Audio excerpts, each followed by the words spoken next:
नमस्कार मैत्रिणींनो, हे बघा टकूचं शिवलंय. हे म्हणाल कुणासाठी, तर अनुराजचे जे पहिले टकूचे होते ते त्याला बसत नव्हतं, म्हणून म्हणलं आता एखादं नवीन शिवावं. कारण पाऊस असल्यामुळं थंड वारं सुटतंय.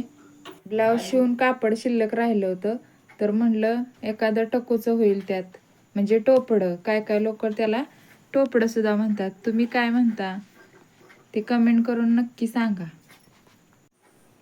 कापडाला अस्तर जोडून घेतलं, चारी बाजूनं शिलाई मारली आणि नंतर थोडंसं शिलाई मारायचं ठेवून तिथून कापड पलटी करून घेतलं आणि आता चारी बाजूनं दाबटीप देऊन घेते.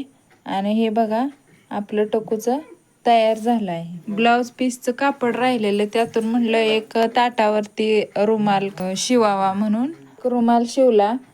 माझ्याकडे लेस शिल्लक नव्हती, मी त्याला कडेने लेस पण लावणार होते.